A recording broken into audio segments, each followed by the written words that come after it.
तो इस फिल्म की शुरुआत एक छोटे और खूबसूरत से गांव से होती है, जहां के लोग आज बहुत ही ज्यादा खुश हैं क्योंकि उन्हें ये खुशखबरी मिली थी कि इस गांव की जादूगरनी मर गई है। इतनी ही देर में यहाँ पर एक परी केलिंडा आ जाती है, जिसने इस खबर को कंफर्म किया था कि सच में वो जादूगरनी मर गई। ये बात सुनते ही गांव वाले झूम उठे और गांव में लगे जादूगरनी के पोस्टर्स भी फाड़ने लगी। अब केलिंडा वहाँ से जाने ही वाली थी कि तभी एक बच्ची ने आकर केलिंडा से सवाल किया कि आखिर जादूगरनी बनती कैसे है और सब उसे इतना बुरा क्यों समझते हैं। इस बच्ची का सवाल सुनकर केलिंडा सीरियस हो गई और उसने बच्ची को बताया कि ये जादूगरनियाँ बुरी नहीं होती, इन्हें बुरा बनाया जाता है। हमारे बुरे रवैये ही इन जादूगरनियों को ऐसा बनाते हैं। उसके ये बात कहते ही सीन शिफ्ट हो जाते हैं पास्ट में, जब जादूगरनी एल्फाबा पैदा हुई थी। उसका कलर ग्रीन था, इसीलिए उसके डैड गिनी जर्नल ने उसे एक्सेप्ट ही नहीं किया। पता चला कि वो एक जादुई बच्ची भी है। जब जब वो रोती थी या उसे गुस्सा आता था तो चीजें हवा में उड़ने लगती थी। अल्फाबा को उसके मॉम डैड का प्यार नहीं मिला। जैसे जैसे अल्फाबा बड़ी होती गई, उसके लिए मुश्किलें भी बड़ी होती गई। कोई उसे प्यार नहीं करता था, उसके पास नहीं रहता था। उसकी अब रोज नाम की एक बहन भी हो गई थी, जो खूबसूरत तो बहुत थी लेकिन एक पाँव से माजूर थी। वो अल्फाबा उससे बहुत प्यार करती थी। एक दिन अल्फाबा रोज और उसके दोस्तों को जब स्टोरी सुना रही थी तो सभी बच्चे उसका मजाक उड़ाने लगे। अल्फाबा को गुस्सा आ गया। उसने नीचे से अपनी मैजिकल पावर से पत्थर उठाए और उन बच्चों को मार दिया। ये खबर जैसे ही जर्नल को मिली तो जर्नल अल्फाबा की इस हरकत से बहुत गुस्सा हुए और अपनी बेटी रोज को वहाँ से ले गए, जबकि अल्फाबा वही अकेली रह गई। सीन कट हो गए। हमें दोबारा केलिंडा और गांव वालों को दिखाया जाता है, जहां अब तक इन लोगों ने उस विच का एक बहुत बड़ा स्टैचू भी बना लिया था, जिसे केलिंडा जला देती है। वो दोबारा यहाँ से वापस जाने ही वाली थी कि तभी एक और लड़की ने उससे सवाल किया, क्या अल्फाबा आपकी दोस्त थी जो आप उसके लिए ऐसी बात कर रही है? केलिंडा ने जवाब दिया, नहीं, शायद दोस्त नहीं थी लेकिन मैं उसे बहुत अच्छी तरह जानती हूँ। उसके ये कहते ही हम लोग उस वक्त में चले गए जब अल्फाबा और केलिंडा साथ थी। केलिंडा यूनिवर्सिटी में पढ़ने के लिए आई थी और इसी यूनिवर्सिटी में अल्फाबा भी उस दिन अपनी बहन रोज का एडमिशन करवाने आई थी। अपना इसलिए नहीं क्योंकि जर्नल उसे पढ़ाई की परमिशन नहीं दे रहे थे। खैर, अब इन सब का इंट्रोडक्शन शुरू हो जाता है, जिसके बाद एक टीचर रोज को यहाँ से प्रोटोकॉल लेकर ले जाने लगती है क्योंकि वो जर्नल की बेटी थी। अल्फाबा को ये अच्छा नहीं लगा। उसने टीचर को रोका लेकिन टीचर ने उसकी एक नहीं सुनी और रोज को आगे की तरफ ले गई। अल्फाबा को गुस्सा आ गया और उसने अपनी पावर्स से रोज की व्हील चेयर को रोक दिया। उसके गुस्से में आते ही यहाँ पर हर चीज उड़ने लगी और ये सब देख लिया यहाँ की प्रिंसिपल ने। प्रिंसिपल जानती थी कि सब बच्चे अल्फाबा का जादू देखकर उसे मारने लग जाएंगे, उसे बुरा समझेंगे। इसीलिए प्रिंसिपल ने ऐसा दिखाया जैसे ये जादू उन्होंने किया हो और अल्फाबा को सब बच्चों से बचा लिया। जिसके बाद उन्होंने केलिंडा से कहा कि वो अल्फाबा को लेकर अपने कमरे में चली जाए।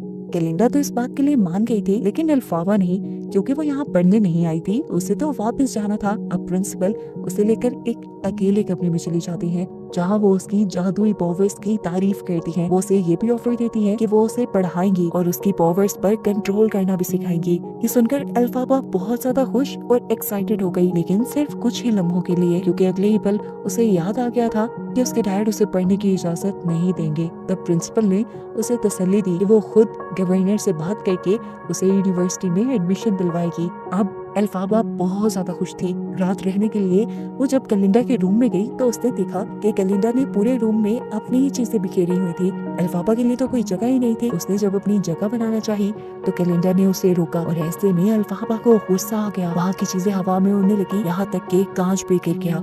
अल्फाबा ने उसकी चीजें दूर फेंकी और अपनी जगह बनाकर सो गई। रात में भी चीजों की वजह से इनकी लड़ाई होती रही, जिसकी खबर कहीं ना कहीं बाकी स्टूडेंट्स को हो ही गई थी। सुबह होने पर हमने देखा कि यहाँ पर एक टीम बन गई अल्फाबा और केलिंडा के खिलाफ। अल्फाबा की टीम में तो कोई नहीं रहा, सब के सब केलिंडा की टीम में चले गए और अल्फाबा को बुरा भला कहने लगे। मेस में भी सब अल्फाबा को अकेला छोड़ देते हैं और क्लास में भी अल्फाबा का सब बच्चे मिलकर मजाक उड़ाते हैं। खैर, क्लास शुरू हो जाती है और उनको पढ़ाने के लिए एक प्रोफेसर आते हैं जो कि एक जानवर थे। यहाँ पर प्रोफेसर जब केलिंडा का नाम ठीक से नहीं बोल पाते तो यहाँ पर अल्फाबा ही टीचर की साइड लेती है और उन्हें ऐसा फील करवाती है कि ये सब होना नॉर्मल है। फिर प्रोफेसर अपना लेक्चर शुरू कर देते हैं और इन्हें बताते हैं कि एक वक्त वो भी था जब इंसान और जानवर एक साथ रहा करते थे, लेकिन फिर जब लोगों के लिए खाने की कमी हो गई तो इंसानों ने जानवरों को अपने मतलब के लिए मारना शुरू कर दिया। और फिर एक दौर वो आ गया जब इंसानों ने जानवरों को अपने साथ नहीं बल्कि अपने नीचे गुलाम रखने का फैसला किया। अभी प्रोफेसर लेक्चर देख ही रहे थे कि दरमियान में प्रोफेसर ने देखा कि अभी भी इस लेक्चर में जानवरों के खिलाफ ये बातें हो रही थी। वो दुखी होकर वहाँ से चले गए। अल्फाबा को ये देखकर उनका दुख समझ आया, क्योंकि अल्फाबा को भी कभी किसी ने उसका हक नहीं दिया था। अल्फाबा प्रोफेसर के साथ गई और उसने प्रोफेसर से दोस्ती कर ली। यहाँ पर सीन कट होकर दिखाया जाता है कि अब प्रिंसिपल ने अल्फाबा की ट्रेनिंग भी शुरू कर दी थी, जिसमें उसे अपनी मैजिकल पावर्स को कंट्रोल करना सीखना था। अल्फाबा अपनी पावर्स से चीजों को ठीक से तो उठा लेती है, लेकिन जैसे ही उसे गुस्सा आता है सारी चीजें तहस नहस होने लगती हैं। कि देखकर प्रिंसिपल गुस्सा होने के बजाय खुश होती है, ये देखते हुए कि उसकी पावर्स बहुत ज्यादा है। रात में जब अल्फाबा दोबारा प्रोफेसर के पास आने वाली थी, तब उसने सुना कि टीचर अपने लोगों को कह रहे थे कि अब हमें अपना सामान पैक करके यहाँ से चलना होगा, अब हमारी यहाँ पे कोई जगह नहीं है। वो दिन दूर नहीं जब इंसान हमें मार देंगे। ये सुनकर अल्फाबा उदास हो गई। वो वहाँ से जाने ही वाली थी कि प्रोफेसर ने उसे देख लिया और अंदर बुला लिया। प्रोफेसर उसे बहुत प्यार दे रहे थे। ये देखते हुए अल्फाबा ने उससे प्रॉमिस किया कि मैं आप लोगों की मदद जरूर करूंगी और आप लोगों को आपका हक दिलवा कर रहूंगी। ये कहने के बाद अल्फाबा यहाँ से चली गई जंगल की तरफ, जहाँ जंगल में उसकी मुलाकात हो गई एक लड़के से जो घोड़े पे यहाँ की तरफ आ रहा था। अल्फाबा को देखकर वो डर गया और यहाँ हमें पता चला कि वो प्रिंस था। दूसरी तरफ यूनिवर्सिटी में भी प्रिंस के आने के चर्चे होने लगते हैं और कैलेंडा खूब अच्छे से तैयार होती है प्रिंस को इम्प्रेस करने के लिए। प्रिंस यूनिवर्सिटी में आकर ज्यादा किसी को भाव नहीं देता, लेकिन कैलेंडा जो कि यूनिवर्सिटी की ब्राइट और सबसे खूबसूरत स्टूडेंट थी और बार बार प्रिंस को इम्प्रेस करने की कोशिश भी कर रही थी, तो आखिर प्रिंस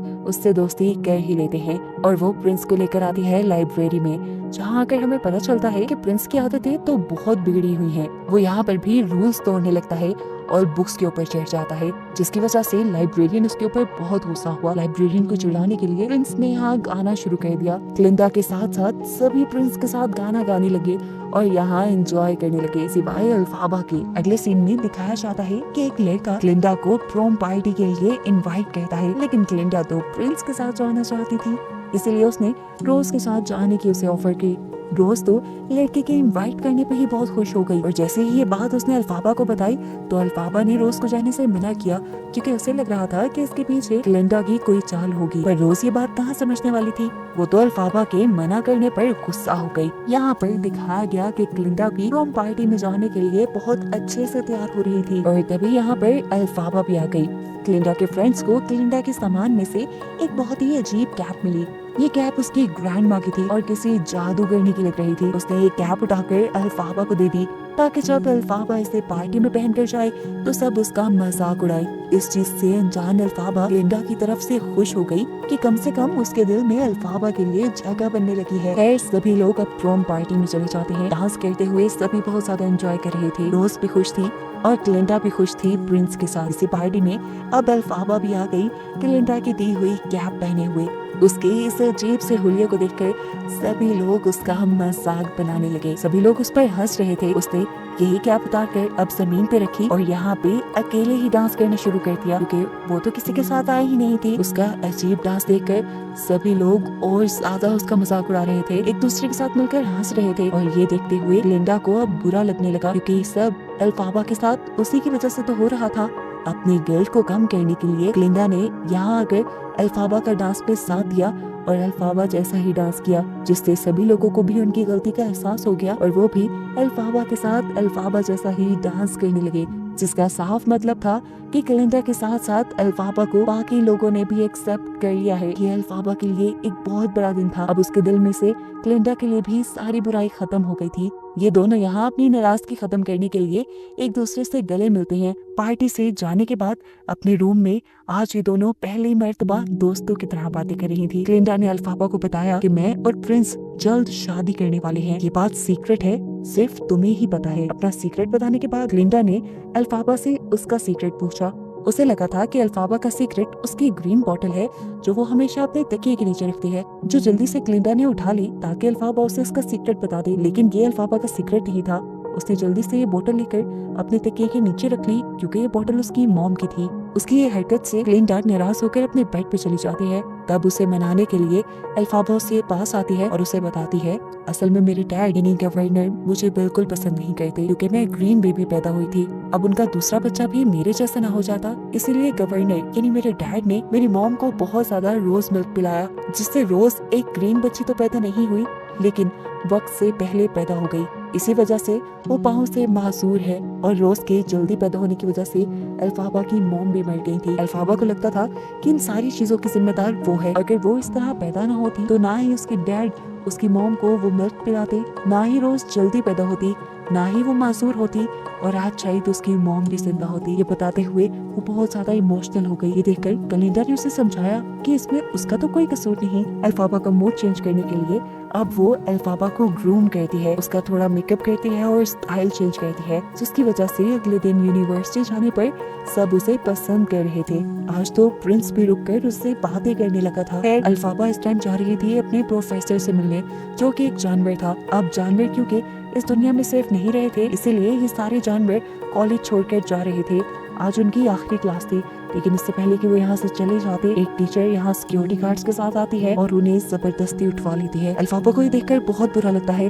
वो उनकी मदद करना चाहती थी लेकिन कुछ नहीं कर पाई। अब उन प्रोफेसर की जगह एक नए प्रोफेसर आ गए थे, जिन्होंने अपनी कैद में एक छोटा सा शेर का बच्चा रखा हुआ था। उसे पिंजरे में रखकर प्रोफेसर बच्चों को ये बताना चाह रहे थे कि अब जानवर हमारे साथ नहीं बल्कि हमारी कैद में रहा करेंगे। ये सारी चीजें देखते हुए एल्फाबा को बहुत ज्यादा गुस्सा आ चुका था। उसे जानवरों को कैद करने वाली बात बिल्कुल पसंद नहीं आई थी। उसके गुस्से में यहाँ पे मौजूद सारे फ्लावर्स, सारी चीजें उड़ने लगी और उसके गुस्से के असर से यहाँ सब लोग बेहोश हो गए सिवाय प्रिंस के। बच्चों के बेहोश होते ही यहाँ पर एल्फाबा उठी उस शेर के बच्चे को जंगल में छोड़ के आने के लिए। प्रिंस भी उसकी मदद करता है और ये लोग शेर के बच्चे को लिए एक साइकिल पे जंगल की तरफ निकल जाते हैं। पीछे से प्रिंसिपल जब उनकी क्लास में आती है तो सारे बच्चों को और टीचर को बेहोश पाती हैं। ये देखकर वो समझ गई कि जरूर एल्फाबा ने ही ये सारा जादू चलाया होगा। उसकी जादुई पावर्स बहुत ज्यादा बढ़ चुकी थी। ये देखकर वो बहुत खुश हुई और उन्होंने जाकर एक बड़े जादूगर को खत लिखा। यहाँ जंगल में अब प्रिंस और एल्फाबा की किसी बात पे बहस हो जाती है। प्रिंस निराश होकर यहाँ से जाने ही वाले थे कि एल्फाबा ने प्रिंस का हाथ पकड़ लिया। वो भी अब प्रिंस को पसंद करने लगी थी, लेकिन वो जानती थी कि प्रिंस कभी भी उससे शादी नहीं करेंगे, इसलिए उसने खुद ही ज्यादा बात आगे बढ़ा ही नहीं और ये लोग वापस आ गए। अगले दिन पता चला कि यूनिवर्सिटी में एल्फाबा के लिए एक बहुत बड़ा सरप्राइज था। एक बहुत बड़े जादूगर ने एल्फाबा को मिलने के लिए बुलाया था, क्योंकि प्रिंसिपल ने एल्फाबा की जादुई पावर्स के बारे में जो उसे बताया था। एल्फाबा को अपने लिए ये बहुत अच्छा मौका लगा और उसने जादूगर से मिलने का फैसला कर लिया। उसे लेने के लिए एक ग्रीन कलर की ट्रेन भी आई। जब वो जाने लगी थी तो सब यहाँ उससे मिलने के लिए आए। प्रिंस उसके लिए गुड लक फ्लावर भी लेकर आए थे और साथ ही साथ क्लिंडा भी उससे मिलने के लिए आई थी। यहाँ क्लिंडा ने उससे अपना एक और राज शेयर किया कि अब प्रिंस और उसकी दोस्ती पहले जैसे नहीं रही। प्रिंस अब उससे कुछ नाराज नजर आते हैं। ये बताने के बाद एल्फाबा को भी थोड़ा दुख हुआ, लेकिन खैर अब वो ट्रेन में चढ़ गई। जाते जाते क्लिंडा ने एल्फाबा को एक लेटर पकड़ा दिया जिसमें ये लिखा था कि क्लिंडा उसके साथ जाना चाहती है, लेकिन ये बात वो उसे कह नहीं पाई। एल्फाबा ने उसे देखा और हाथ पकड़कर उसे जल्दी से ट्रेन में खींच लिया। कुछ ही देर में फाइनली ये लोग एमराल्ड सिटी पहुंच भी चुके थे। ये वही शहर था जिसे हमने मूवी के स्टार्ट में भी देखा, यानी फ्यूचर में भी देखा है। यहाँ पर उन दोनों का बहुत अच्छे से वेलकम किया जाता है। सभी लोग उनके लिए डांस करते हैं और फाइनली अब उन्हें अंदर लेकर आया जाता है। इन्हें पता चलता है कि ये जादुई शहर था जहाँ पर इन्हें एक मैजिक शो देखने को मिला और इस शो के बाद फाइनली जादूगर यानी विज़र्ड उनके सामने आ गया। ये विज़र्ड ये जादूगर एल्फाबा को अपने साथ ले जाता है और इस शहर का फ्यूचर दिखाता है जो उसने डिजाइन किया था। वो शहर काफी खूबसूरत लग रहा था। एल्फाबा जादूगर को सजेस्ट करती है कि आप इनकी गलियों को येलो कलर का कर दें, यानी रोशनियों से भर दें। जादूगर ये भी कर देता है। अब यहाँ जादूगर इसी शहर के पास एल्फाबा का एक छोटा सा पुतला भी दिखाता है जो ये शो कर रहा था कि इस शहर के ऊपर एल्फाबा हुकूमत करेगी। जो देखकर एल्फाबा ने फौरन कहा कि मेरा ख्वाब कहीं पे हुकूमत करना नहीं है, मेरा ख्वाब है कि मैं जानवरों के लिए कुछ कर पाऊँ और इस पे मुझे आपकी मदद की जरूरत है। उनकी इन्हीं बातों के दौरान यहाँ पर प्रिंसिपल भी आ जाती है, जिन्हें देखकर एल्फाबा बहुत ज्यादा खुश होती है और जाकर उनके गले मिल जाती है। यहाँ पर इनकी बात चल रही थी कि एल्फाबा जानवरों के लिए कुछ करना चाहती थी। अब यहाँ पर एक बंदर जादूगर के कहने पे एक जादुई किताब से कपड़ा उठाता है, जिसके बाद जादूगर अल्फाबा से कहते हैं कि इस बंदर को उड़ने का बहुत शौक है और इस मंत्र से तुम उसे पढ़ दे सकती हो। उनके कहने पर अल्फाबा वो मंत्र पढ़ती है और हैरान कुन तौर पर जादू काम भी कर जाता है। अल्फाबा खुश थी कि उसने जानवर के लिए कुछ किया, लेकिन जब उसने देखा कि उसके जादू के बाद बंदर दर्द से तड़पने लगा है और उसकी पीठ पर पंख आने लगे हैं, तो वो डर गई। वो इस जादू को बंद करना चाहती थी, लेकिन जब उसने इस मंत्र को उल्टा पढ़ा तब भी ये जादू रिवर्स नहीं हुआ। गुस्से में आकर उसने जादूगर से इस जादू को दोबारा बंद करने को कहा। तब जादूगर ने बताया कि उसकी भी जादुई पावर्स इतनी ज्यादा नहीं है कि वो इस किताब के मंत्रों को पढ़ पाए, और ये काम अल्फाबा ने कर लिया था, तो इसका मतलब था कि अल्फाबा की ताकतें बहुत ज्यादा है और अब ये सब जो कुछ हो रहा है इसे कोई भी चाहकर नहीं रोक सकता। ये सुनकर अल्फाबा को और भी ज्यादा दुख हो गया। वो क्या करना चाहती थी और क्या हो गया। बाहर जाकर जब उसने देखा तो पूरी बंदरों की फौज दर्द में तड़प रही थी और उनकी पीठ पर आ रहे थे। ये देखकर वो समझ गई कि असल में जादूगर और प्रिंसिपल ने मिलकर उसे फंसाया है।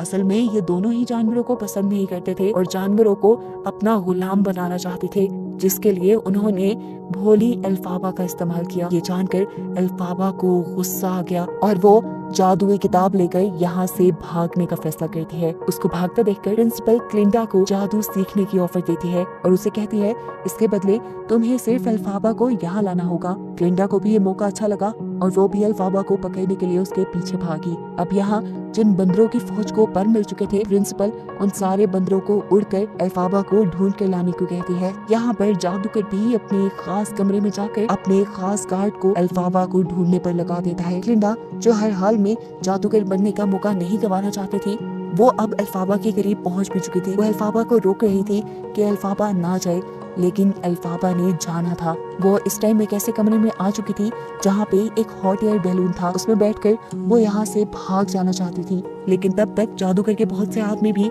उनको पकड़ने के लिए यहाँ गए। लेकिन उससे पहले ही अल्फाबा उस हॉट एयर बैलून के अंदर बैठकर वहाँ से जाने लगी। इससे पहले कि वो निकल जाती, ऊपर से महल की छत बंद कर दी गई, जिससे उनका हॉट एयर बैलून फट गया और वहाँ पे आग लग गई। अल्फाबा और क्लिंडा नीचे गिर गए, एक कमरे में फंस गए, जहाँ क्लिंडा ने अल्फाबा को समझाया कि ये अच्छा मौका है, तुम्हें सब कुछ मिल रहा है, तुम क्यों नहीं उनकी ऑफर कबूल कर रही। जिस पर गुस्से में अल्फाबा से कहती है मेरा सपना हुकूमत करना नहीं है, मुझे हमेशा से जानवरों के लिए कुछ करना था। दूसरी तरफ दिखाया जाता है कि प्रिंसिपल पूरी यूनिवर्सिटी और पूरे शहर में ये खबर फैला देते हैं कि अल्फाबा चोर है और वो उनकी जादुई किताब लेकर भाग गई है, जो सुनकर सभी को बहुत बुरा लगा था और सभी उससे नफरत करने लगे थे।